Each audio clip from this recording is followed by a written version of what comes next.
Over the weekend, Israel struck as many as 20 different military installations in Iran in retaliation for the barrage of missile strikes that Iran carried out against Israel earlier this month. Now, it was calibrated, it was limited in its scope. None of the oil facilities or nuclear facilities were hit. It was purely military installations.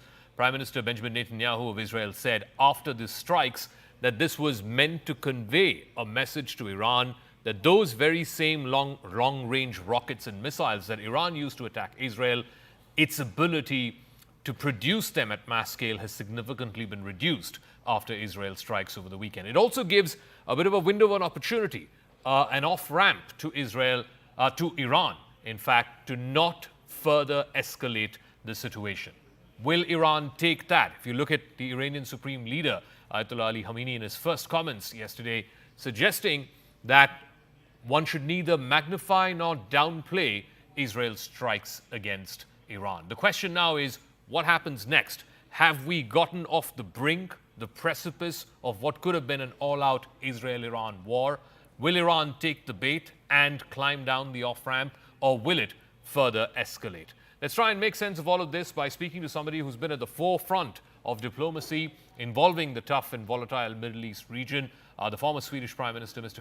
Bildt, is now joining us. Thank you very much, Mr. Bildt. Let me start off by asking you, what is your assessment of the Israeli strikes on Iran over the weekend? There were 20 different military installations, but the nature and scope of it has been limited than previously thought.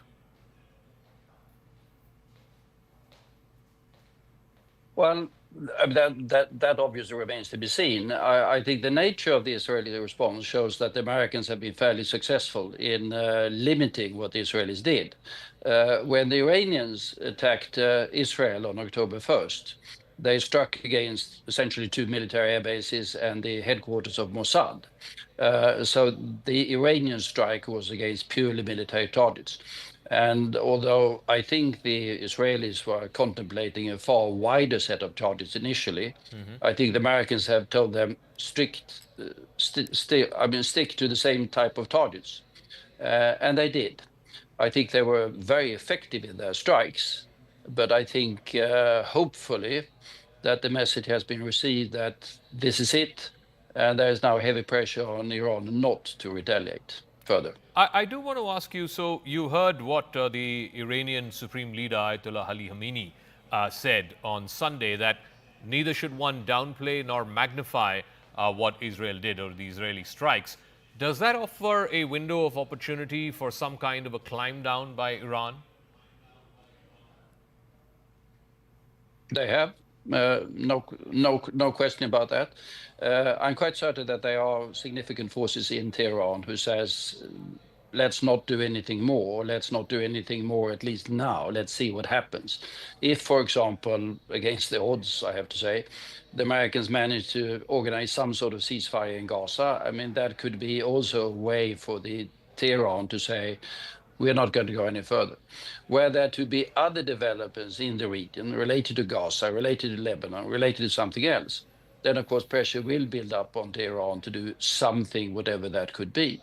And although their capabilities in terms of ballistic missiles might be reduced after the Israeli strike, there's no question that Iran still has capabilities across the region that could harm Israel. So now that we've had this retaliatory strike by Israel and we're not really now on the precipice of a wider regional war, I had the Israeli ambassador to India speak to me over the weekend, and he said the only reason the war is now continuing is because the hostages are still in Hamas custody and they want to get the hostages back.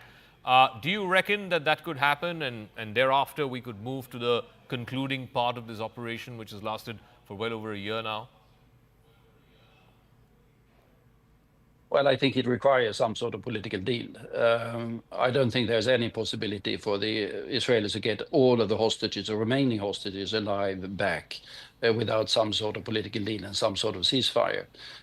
Either military operations will continue. I mean, there's only rubble left in large parts of Gaza, rubble, literally.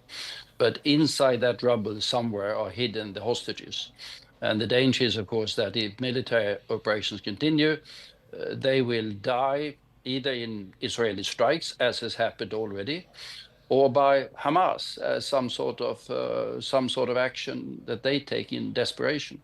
So I do hope that the new American attempts to get some sort of ceasefire agreement with hostages released and with some Palestinian prisoners released from Israeli prisoners, that will succeed. I don't see any other way forward for the hostages. And how may the dynamics, the geopolitics in this very volatile region where we have a war that's on multiple fronts in Gaza, in Lebanon, with the Houthis, how may that change depending on who is going to be the next president of the United States?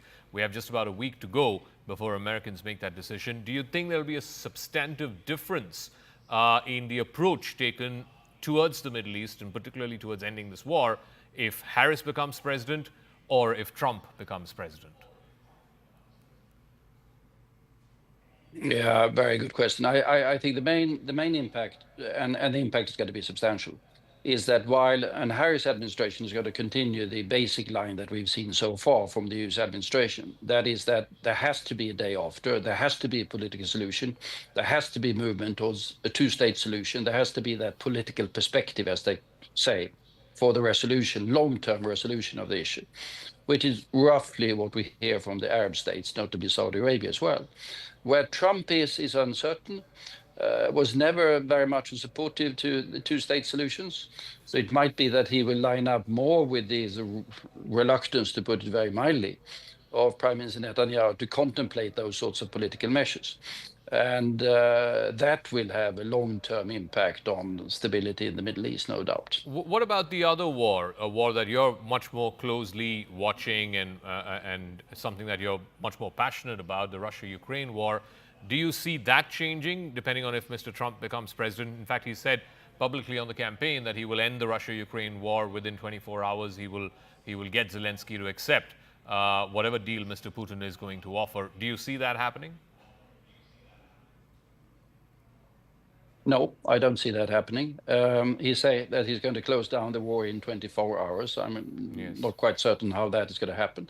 It might be that his idea is to sort of pressure Zelensky into accepting the Russian terms. I don't think those terms, as they have been formulated by President Putin, which is essentially the dismemberment of Ukraine and Ukraine ceasing to be an independent state, that would be acceptable to any political leadership in Ukraine. And there would also be substantial European opposition to that, because it has sort of huge implications for the security of other European nations.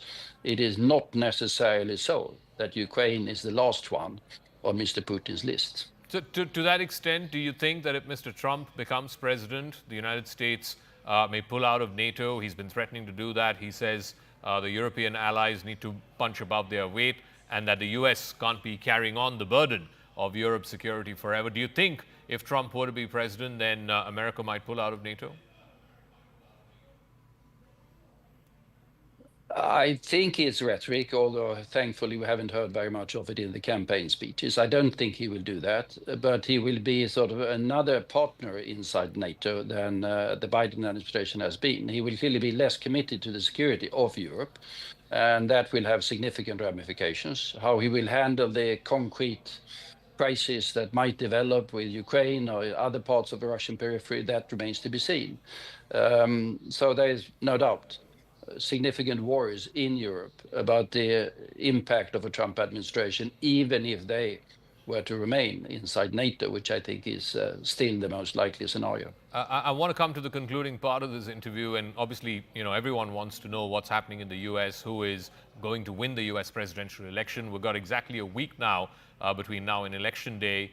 The polls seem to be very, very close. They're saying this is going to be the closest election in an entire generation in the U.S. And now people are saying this close to the election. What does your gut say? What does your gut feel as to who might win next Tuesday? Well, I've never been very successful in forecasting the detailed results of either elections in Sweden or India. And I think both Swedish and Indian elections have demonstrated that the end result at the end of the day, of the polling day, or of the last polling day in your case, has sometimes been slightly different from forecast by the opinion polls. So I lean back and say to myself, we will know in 2 weeks' time.